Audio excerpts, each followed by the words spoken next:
What's going on? It's your boy Bond, the healthiest rapper alive. Welcome to another episode of Sipping On Juice, sponsored by Rubicon Exotic, and today we got the legendary LUM in the building. Okay. Hey.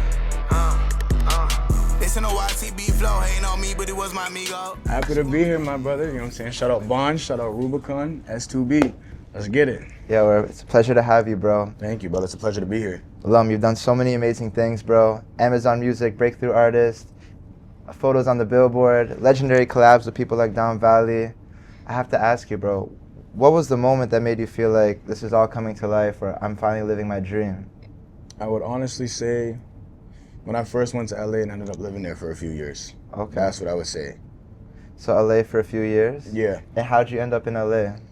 So as I was younger, I was going through a lot of struggles, dealt with homelessness, being in foster care, stuff like that, just short end of the stick type of things, you know what I'm saying? It's not the idealistic childhood for, you know what I'm saying, a kid, you feel me? So 100%. For me, when I was 7, I always seen the screensaver for the Windows, like computers at school, the computer lab. And there was one of the Hollywood sign with the palm trees and that main street, and I just set my sights on that. I was living through hell, but that was heaven to me. So since I was 7, set my sights, and then did it when I was 17, I think, 17. Wow. So LA at 17. Yeah. So, people only see like your success, they only see all the good things that happen to you. But you mentioned, you've been through so much as a child, growing up. So what kind of keeps you grounded through those moments and it keeps you pushing forward?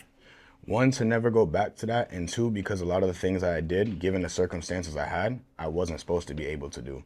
But I was supposed to be able to do, if you know what I mean? It was bound to happen eventually, but for me, it's just, I don't ever want to go back to where I was. I don't ever want to spend a night, again, as a 14-year-old sleeping on a bench. I don't want to see any other kids having to go through that. If I can help motivate them or help in whatever way I can, that's what keeps me going. I want to inspire the youth, and especially the kids that come from things that I've been through, and even worse, to know that you can still do it. Doesn't matter. You just got to keep going. You know what I mean? And it sounds corny, but I promise you, like, it's true. It's true. Yeah, for sure. I know what you're saying. Sleeping on a bench at 14 years old, being homeless, that's insane, man. Yeah. I couldn't even fathom that. So, like, what's going through your mind at that time, at that age? How can I get out of this? How can I better my life? How can I stay warm? When's my next meal coming? How am I gonna get any sleep because I'm outside walking around all night because I have nowhere safe to sleep? The shelters are full. They're not accepting nobody. You know what I mean? Insane. So that was like just who can save me? Wow. But nobody could have saved me but myself necessarily. The man above, of course. But yeah, just thinking, how can I do what I want to do in life? How can I make it out of this situation? How can I better my life? So would you say faith is a big part of your journey? Faith, hope, and believing, yeah, definitely. Manifestation, 1000%. Manifestation. What was something you manifested recently? Something I manifested recently? Okay, there's 2 things. So Rack Baby, some of y'all might know him.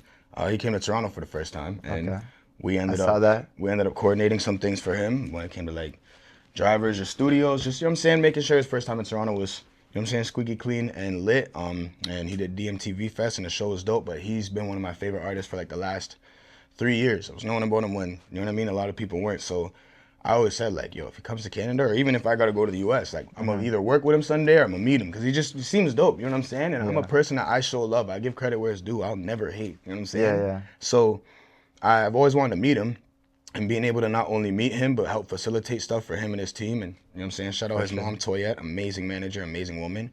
But facilitating stuff and then finishing the show, going back to the studio, getting to see the process, stuff like that, and just knowing I had a part in his first time here being good, it was like that was more than what I could have asked for than just meeting, bro. You know what I'm saying? So that was something I'd say I manifested. And another thing I would say I manifested, and it may not be as big to people, but it's doing stuff like this. You know what I'm saying? For sure. For me, it's been a while. It's been a while since I dropped. I apologize, y'all. But it's been a lot of character development when it comes to me as a person and the music, and just manifesting over the last year. What are we doing next? How are we gonna kick this into gear and really building the music in the background, building as a person, and getting to do content, getting back to doing interviews, getting back to doing shows. And I'd say S2B Fest. It went crazy, you know what I'm saying? Shout out my brother for that. Come on, that of was a course. movie always. You know what I'm saying? And then now Rubicon, stuff like this, you feel me? I told you I wanted to do this, you know, I wanted to work with y'all and We're we're here. live. So We're live. those are the two things I can say I manifested. So you talk about character development. Like, what do you do to like improve like yourself and grow as a person? Like, are you waking up early? Are you like praying? Are you meditating? I pray every night and every morning. I definitely do. I don't skip a beat with that at all. And when it comes to sleep, I can't lie, I don't get much sleep. That's not healthy. That's not something to brag about, you feel me? But No even sleep. if I go to bed late, I'm up early. I didn't sleep a blink last night. He knows, you know what I'm saying? We had Fashion Week yesterday, but we're here and we're energized. So for me, when it comes to how do I figure out how to better myself or my character development, it's really about accountability, learning from your mistakes. You know what I'm saying? I've made some mistakes in my life. I've had some certain issues and things that I had to overcome, you know what I'm saying, mentally, physically, and spiritually. Me And too. A lot of people. everybody, you know what I'm saying? Everybody. So for me, it's just realizing, okay, how can I better myself? Or how can I better myself as a man or as a future husband, a father, an artist, a brother, you know what I'm saying? 100%. 100%. Yeah, I try and keep going and just better myself every day, if that makes sense. So you also mentioned like Rack Baby was one of your favorite artists. Yeah. Who's been one of your favorite artists you've collabed with on your music career so far? Dom Valley. Valley. Shout out Dom Valley. Definitely Dom Definitely Valley. stick with it. I was also a fan of him too as well. Okay. And it's crazy because now, you know what I'm saying, that's my brother. But yeah, he was always somebody I wanted to work with. He's not only like as a person just to be around, but as an artist, like musically, he's got it. He's very versatile, he's very talented, and just as a person, like I feel like he has an all around package and he's shown nothing but love. And he's super, super dope. But I'm glad that we, you know what I'm saying, finally got to lock in and got some stuff on the way. You feel me? Yeah, 100%. So what's like a studio session look like for you? Like, what's the creative process like? Or, like, is there like a dream like studio session? Like, that's crazy. Yeah. We're talking about manifestation, right? Yeah. I need a whole choir. I need a whole symphony. I need live musicians. I need, you know what I'm saying? I need all that.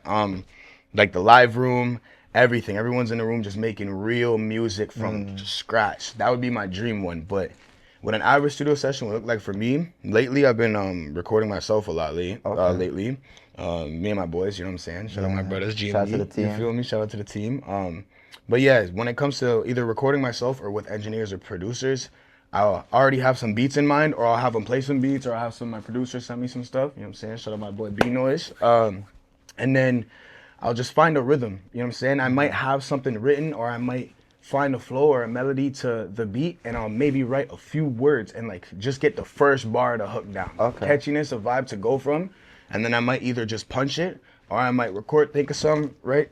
You know what I'm saying? But sometimes things actually just flow, and things just flow sometimes and become more cohesive when it's like, how do I put it? For example, if you write a sad song, yeah.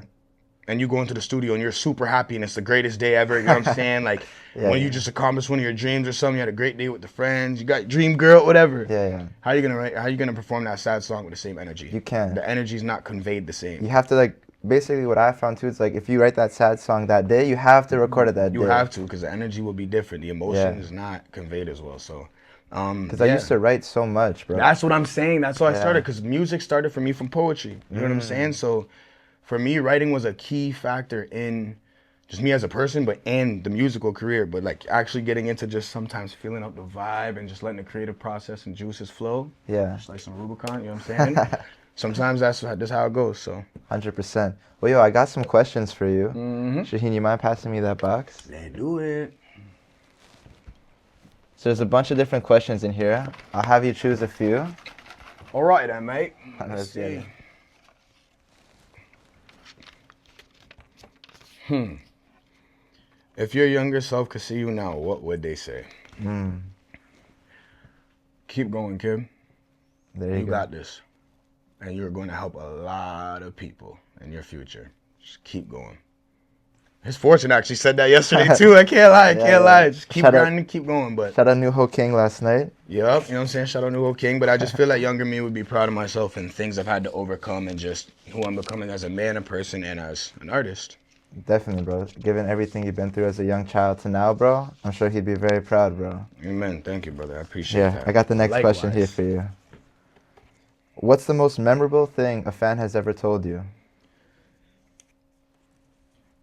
It's happened a few times, especially doing social media. Like when I was younger, I had an Instagram with like 100K. I did comedy skits, dance videos. I was a dancer first at heart, and I always used to do like positive messages to kids. You know what I'm saying? And like videos about bullying, stuff like that, or reacting to things that were just injustice in the world, like with kids, whatever. Trying to bring some peace. To Literally, you know what I'm saying? Because the youth's the future at the end of the day. So just trying to bring some positivity and stuff like that. Craziest thing a fan has told me. So when it comes to the positivity and stuff like that, I used to message fans back all the time. You know what I'm saying? If y'all message me, I'm not Hollywood. You feel me? Not there yet, nor ever. But I used to have fans message me that were going through struggles in life, and their parents wouldn't hear them, their family wouldn't hear them, school counselors, nobody would hear them, or at least understand what they're going through. But LUM heard them. LUM heard them. And just sometimes I'd be standing up all night just DMing back and forth with them, messaging, because they were, I don't want to say the word, but they were thinking about some things that shouldn't be thought of by anybody. You know what I mean? And things that we want to prevent. And I was able to prevent at least 2, if not 3 fans within the last few years from making that decision that it's life-changing. And that to me means everything. Getting the message, you saved my life. Yeah, you heard me. God bless you, bro. You know you're doing God's work at that point. Likewise, brother. All right, last one. Let's do it. All right. No looksies, no looksies. What's your favorite Toronto slang word? Oh, that's a good one. Ooh. There was one that someone said yesterday, but I don't know if I've heard it, but I don't know if it necessarily derives from Toronto. Stush. Stush? Stush. Like, stush means You're like... moving stush or stushy or bougie. That's how it was explained to me yesterday, you know what I'm saying? Okay. Shout out Saf, but... Okay, I'll give another one. Gurks. Gurks? Yo, fam, two bruski, don't get gurked up here, fam. We can really box it out, fam. You know what I mean? Don't make me call up your dukes, like... That's jokes. Gurks? Yeah. What does gurks mean? Like, I'm gonna, like, end yeah, you? I'm like, not even end, like, just... Like death eyes. If you go into like death eyes, like I'm gonna beat you up, like I'm gonna hurt you, you know what I'm saying? Hurt you, hit you, something. That's jokes. I get different meanings for every time I ask a Torontonian a different slang word. You know what I'm saying? I swear, everybody has their own meaning for it. I gotta give you one more, bro. Just say that. Let's do it. Another no look-sees. What's one superstition or ritual you have before hitting the stage? It may not be the most good. Did the first one, but making sure the people that like came to attend for me or the people that came with me or whatever are straight and they're secured. Which is like you're supposed to be worried about the show, but I just care. Yeah, but I'd say because it's like it puts my mind at ease that everybody else is at ease too as well. It's like you're responsible for your team. Literally, you know what I'm saying? I think it's like a leadership thing as well and like a group family mentality. And then also I would say praying. Praying for sure. That's a big one for me too. Oh, praying and then also recounting on times where I wish I could have been doing this. 100%. Literally, younger me. Well, yo, LUM, you're a legend, bro. It was an amazing conversation. I have all the cameras rolling. Is there anything you want to tell the people before you head out? Anything you got going on? Your message to the world? You can plug anything you got to plug. This is your time. All right, first off, I want to start by saying anybody that's ever supported me, hated, whatever, thank you all from the bottom of my heart. And I'm gonna just keep going. And we got a lot of big things coming this year. Sometimes you gotta take some steps back to rebuild. You know what I mean? To rebuild and regroup and come back so much stronger. And that's exactly what we're about to do.